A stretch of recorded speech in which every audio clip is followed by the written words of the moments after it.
Assalamualaikum. Hello and welcome back to CS Circuit. Well, I hope you all are doing good. आज हम discuss करेंगे computer science grade 10th unit number 2 computational thinking and algorithms की exercise के long questions को, ठीक है। So let's start with question number 1. Ijaz, Juwairiya, Liaquat and Zainab are standing in a line. Here are some clues to determine their positions.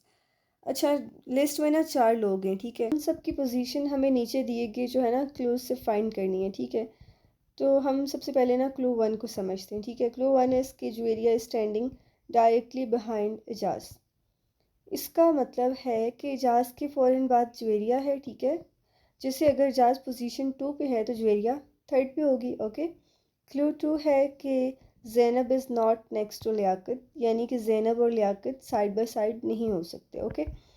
Clue 3 है कि Liyaqat is not at the end of the line, यानी कि वो line के and पे भी नहीं है, लास्ट पोजीशन यानी 4th पोजीशन पे नहीं हो सकता, ठीक है। और क्लू 4 है कि Zainab is standing in the first position. तो हमारे पास जो क्लूज़ है ना उनको जब हम एक रिटन फॉर्म में जब हम उनको अंडरस्टैंड करेंगे हमें इजीली समझ आ जाएगी, ठीक है। तो इसका मतलब ये है कि ज़ैनब जो है वो फर्स्ट पे खड़ी है, ठीक है। स्टेप बाय स्टेप इसका सलूशन है। सबसे पहले जो ज़ैनब है अगर हम उसको पोजीशन 1 पे रखें क्लू 4 के मुताबिक, ठीक है। तो अब क्लू 1 के मुताबिक जुवेरिया को इजाज़ के फ़ौरन पीछे रखना है, ठीक है। यानी उनका पेयर ऐसे होगा कि इजाज़ और जुवेरिया, ठीक है। इस पेयर को सिर्फ 2 जगहों पे रखा जा सकता है, इजाज़ जो है वो 2 पे और जुवेरिया को 3 पे, ठीक है। और या फिर इजाज़ 3 पे और जुवेरिया एट 4। लेकिन अगर इजाज़ 3 पे हुआ तो जुवेरिया 4 पे जाएगी और उस केस में लियाकत को सिर्फ जो है ना हम 2 पे रख सकते हैं, जो ज़ैनब के बिल्कुल साथ होगा क्लू 2 के अगेंस्ट, ठीक है। क्लू 2 अगर आपको याद हो तो क्लू 2 ये था कि Zainab is not next to Liyaqat, okay. इसलिए बेस्ट है कि हम जो है वो ये वाला ऑर्डर ट्राई करें कि ज़ैनब, इजाज़, लियाकत और जुवेरिया का, ठीक है। अब हम सब क्लूज़ को चेक करते हैं। ज़ैनब जो है वो फर्स्ट पे है, इजाज़ और जुवेरिया जो है वो दोनों साथ हैं, Ijaz at 2 and Juveria at 4, not directly behind, so this also does not work, ठीक है। अब हम जो है वो ट्राई करते हैं ज़ैनब, लियाकत, इजाज़ और जुवेरिया को, ठीक है। ज़ैनब जो है वो फर्स्ट पे है, लियाकत जो है Liyaqat is next to Zainab और जुवेरिया जो है वो इजाज़ के पीछे खड़ी हैं, ठीक है। स्टिल हमारे पास जो ऑर्डर है अगर हम क्लूज़ के मुताबिक इसको अंडरस्टैंड करें तो ये गलत है, ठीक है। करेक्ट ऑर्डर आपके पास बनता है ज़ैनब, ठीक है, पोजीशन 1 पे है।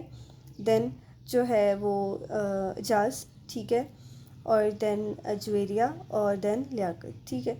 अब यहाँ पे हमारे पास लियाकत एंड पे है, एक क्लू ब्रेक हो रहा है, लेकिन यही हमारे पास एक ऑर्डर है कि जहाँ पे बाकी सारे क्लूज़ जो है वो परफेक्टली मैच करते हैं, ठीक है। इसके अलावा कोई और कम्बिनेशन ट्राई करेंगे तो बाकी क्लूज़ जो है वो ब्रेक हो जाएंगे, एक से ज़्यादा क्लूज़, ठीक है। सिर्फ लियाकत का जो क्लू है ना इस केस में सिर्फ वही ब्रेक होता है, बाकी सब जो है वो फिट हैं, ओके।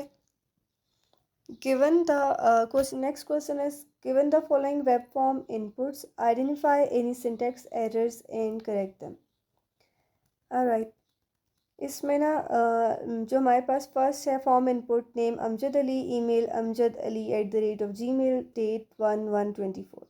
अगर हम फर्स्ट में देखें तो फर्स्ट में ना कोई इशू नहीं है, नेम प्रॉपरली लिखा गया है, दोनों पार्ट्स फर्स्ट और लास्ट नेम जो है वो मौजूद हैं, ठीक है।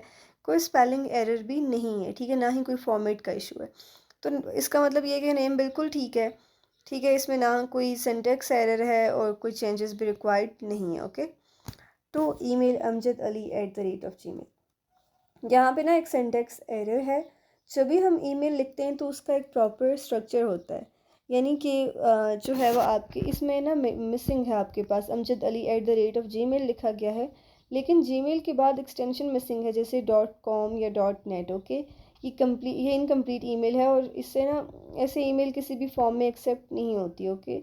सही ईमेल होनी चाहिए थी यहाँ पे amjadali@gmail.com। Alright, next is date का फॉर्मेट है बेसिकली, ठीक है। डेट का जो फॉर्मेट है ना थोड़ा सा ट्रिकी होता है और सिस्टम पर डिपेंड करता है। अगर सिस्टम जो है वो MMDDYY फॉर्मेट यूज़ करता है तो 1/1/24, ओके, का मतलब होगा कि जनवरी 1 2024, जो कि बिल्कुल ठीक है। अगर सिस्टम DDMMYY फॉर्मेट यूज़ करता है तो इसका मतलब है 1 जनवरी 2024, फिर भी ठीक है। लेकिन कुछ सिस्टम्स सिर्फ ISO फॉर्मेट में डेट मांगते हैं, जिसका फॉर्मेट होता है YYMMTD, यानी पहले ईयर फिर मंथ फिर डे। ओके, अगर ऐसा हो तो डेट को लिखना होगा आपने 2024-1-1। ओके, तो बेसिकली नेम बिल्कुल ठीक है, कोई इशू नहीं है इसमें। ईमेल में .com मिसिंग था, इसको करेक्ट करके जो है ना amjadali@gmail.com लिखना है। और डेट अगर सिस्टम का जो फॉर्मेट है यानी कि उसके मुताबिक एक्सेप्ट करती है तो 1/1/24 ठीक है, वरना सेफेस्ट फॉर्म होगा 2024-1 और 1। ठीक है, all right. Next question is, you have developed a web application that takes the budget ahead and provide total. Analyze the following budget and identify any logical errors in the total amount. Budget के हमारे पास example है like rent $1,000, utilities 150, groceries $200. Okay, total amount है जी 1000 plus 150 plus 200 equals to $1500, यानी कि 1500। अब ये question की statement है, ठीक है। अगर हम इन अमाउंट को मैनुअली ऐड करें तो अमाउंट बनती है 1350, 1500 नहीं बनती, ठीक है। लेकिन यहाँ पे जो टोटल लिखा है वो है $1500 है, ठीक है, जो कि क्लियरली गलत है। क्या गलती हुई है इसमें? ये जो है ना लॉजिकल एरर है, यानी कैलकुलेशन सही तरीके से नहीं हुई है। सिस्टम या डेवलपर ने नंबर्स को गलत ऐड किया, या फिर शायद किसी और वैल्यू को गलती से टोटल में इंक्लूड कर दिया। इस तरह की गलती को ना हम लॉजिकल बग कहते हैं, ठीक है, जहाँ कोड चल तो रहा होता है लेकिन रॉन्ग रिजल्ट दे रहा होता है। अब ये बग कहाँ आ सकता है? कोड में जो है ना हार्ड कोडेड वैल्यू होगी, डेवलपर ने शायद टोटल 1500 लिख दिया बिना वैल्यूज़ को डायनेमिकली कैलकुलेट किए, ठीक है। एडिशन फंक्शन में एरर हो सकता है, शायद किसी एक्स्ट्रा हिडन अमाउंट या प्रीवियस टोटल को दोबारा ऐड कर दिया गया हो, ओके। या फिर डिस्प्ले पे गलत नंबर शो हो रहा हो सकता है कि कैलकुलेशन सही हो लेकिन डिस्प्ले लाइन पे पुरानी वैल्यू आ रही हो, जैसे कि कैश या static total, okay. So basically जो है ना सही आउटपुट इसमें क्या होनी चाहिए, ठीक है। जो है वो रेंट $1000, यूटिलिटीज़ $150, ग्रॉसरीज 200, तो टोटल अमाउंट हमारे पास बनती है $1350, ठीक है। बेसिकली इससे हमने ये सीखा कि आप मैनुअली भी जो है वो चेक कर लें, ठीक है, आप अपने रिजल्ट्स को क्रॉस चेक कर लें, जो कि बेस्ट होगा। वैल्यूज़ को डायनेमिकली कैलकुलेट ज़रूर करें, हार्ड कोडेड नंबर्स अवॉइड करें, ओके। और टेस्टिंग के लिए छोटी वैल्यूज़ यूज़ करें ताकि एरर्स जो है ना इजीली कैच कर सकें, ओके। सो बेसिकली इस एक्सरसाइज की जो बाकी क्वेश्चंस है ना, आप सोच रहे होंगे कि हमने जस्ट 3 क्वेश्चंस को क्यों यहाँ पर डिस्कस किया, ठीक है। यहाँ पे जो इंपॉर्टेंट क्वेश्चंस थे वो यही 3 थे, ठीक है। बाकी जो आपके पास आई गेस 2 क्वेश्चंस हैं वो आप खुद से कर सकते हैं, ठीक है। और वो जो है वो लीस्ट इंपॉर्टेंट क्वेश्चंस हैं, okay. So thank you so much, ये था आज का हमारा लेक्चर। मिलते हैं नेक्स्ट वीडियो में, अपना ख्याल रखिएगा, अल्लाह हाफिज़।